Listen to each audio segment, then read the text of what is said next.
नमस्कार, मैं हूं आपके साथ अनुष्का और आप देख रहे हैं आज अभी तक। मध्य प्रदेश के नर्सिंग होम या प्राइवेट अस्पताल कहें, उनकी वास्तविक हकीकत जानकर आप दंग रह जाएंगे। जी हां, प्राइवेट अस्पताल आज सिर्फ एक पैसा कमाने का उद्योग बनकर रह गया है। कुछ चुनिंदा प्राइवेट अस्पताल को छोड़ दें तो बाकी के 95% सिर्फ लोगों की भावनाओं से और उन्हें डरा धमका कर पैसा कमा रहे हैं। इस धंधे में यूं तो पहले से ही लूट खसोट चली आ रही है, परंतु कोविड के बाद इसमें जबरदस्त उछाल आया है। प्राइवेट अस्पताल खोलने के लिए कोई बहुत खास नहीं करना, बस 4 कमरों की व्यवस्था हो, मुन्ना भाई एमबीबीएस की तर्ज पर थोड़े बहुत इक्विपमेंट हो, 2-4 नर्स हो और डॉक्टर के नाम पर किसी प्राइवेट मेडिकल कॉलेज से पास आउट 2-3 लड़के रख लो जो जितना कहेंगे उतनी सैलरी पर आ जाएंगे। बस हो गई इंस्पेक्शन की तैयारी। अब बात आती है कि इस अस्पताल को चलाने के लिए शासन की मंजूरी, तो वो कौन सी बड़ी बात है। जो इंस्पेक्शन करने आएगा वो भी उतना ही ईमानदार अधिकारी होगा जैसे नर्सिंग घोटाले की जांच कर रहा अधिकारी था। बस अधिकारी को अच्छे होटल स्टे करवा कर बढ़िया खातिर पानी और एक वजनदार लिफाफा दे दो, वो कागजों पर वो सब भी दिखा देगा जो धरातल तो छोड़ो हवा में जो नहीं है, उसे भी लिफाफे के हिसाब से आपके अस्पताल में होने वाली सारी आवश्यक और नियम अनुसार व्यवस्था को सशर्त मंजूरी दे देगा। अब होगा ग्राहक मतलब मरीज को लाना और आने के बाद उसे डरा डरा कर अच्छा लंबा चौड़ा बिल थमाना। आखिर अस्पताल का सारा रख रखाव का खर्चा भी तो एडजस्ट करना है। उसके लिए ऑटो रिक्शा और ग्रामीण क्षेत्र में रहने वाले झोला छाप डॉक्टरों से मार्केटिंग की टीम संपर्क करेगी और उनको मरीज लाने पर कमीशन तय करेगी। इस तरह से आपका धंधा चलने नहीं दौड़ने लगेगा। ये हम नहीं बल्कि राजधानी के वरिष्ठ डॉक्टर जिन्होंने ये सब खुद अपनी आंखों से देखा है। आइए सुनते हैं प्राइवेट अस्पताल की सच्चाई। बिगाड़ तो सबसे पहले आरक्षण की वजह से शुरू हुआ। उसी वजह से तो योग्य को ना मिलना और अयोग्य को डॉक्टरी का, देखिए मेडिकल साइंस एक ऐसी चीज है जिसमें आपके पास ब्रेन का होना या सिस्टम का होना बहुत जरूरी है। आज हम उस व्यवस्था को अब चैलेंज तो नहीं कर सकते, आरक्षण तो अपनी जगह पर है, लेकिन आरक्षण के साथ साथ व्यापम और सीट बेचने वाली प्रथा में, मतलब जिसमें अयोग्य भी पैसा देके डॉक्टर बन सकता है, इसके बहुत सारे काम होंगे कि जिनका अस्पताल है उनको डॉक्टर बनाना है या जिनको जो भी चीज है। तो एक सिस्टम का बिगाड़ पूरी तरह से सामाजिक तौर पर आया।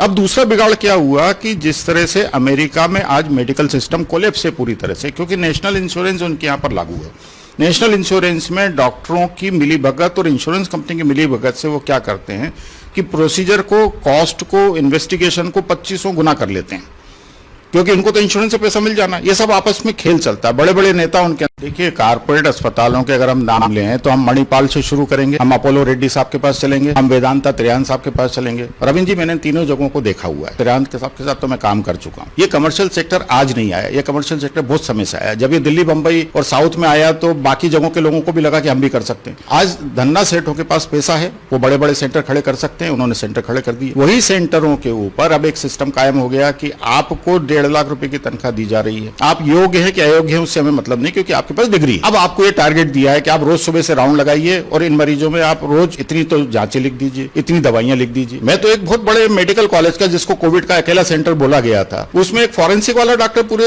मरीजों के अस्पताल के इलाज लिखता था। फॉरेंसिक वाला मरे हुए लोगों का पोस्टमार्टम करने वाला जिंदा लोगों का इलाज कैसे लिख सकता है, पर वो लिखता था। मैं नाम नहीं लेना चाहता, चीजें सामने हैं, सबके साथ चीजें हैं। लेकिन क्या होता है कि जब ये सिस्टम का कॉकस बन जाता है, इसको माफिया कहते हैं। मोदी भक्त है महाकाल का।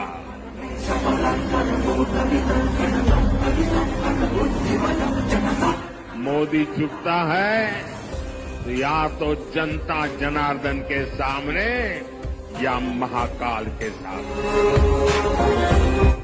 मुट्ठी में कुछ सपने लेकर भरकर जेबों में आशाएं, दिल में है अरमान यही कुछ कर जाएं, कुछ कर जाएं। सूरज सा तेज नहीं मुझ में, दीपक सा जलता देखोगे। सूरज सा तेज नहीं मुझ में, दीपक सा जलता देखोगे। अपनी हद रोशन करने से तुम मुझको कब तक रोकोगे, तुम मुझको कब तक रोकोगे।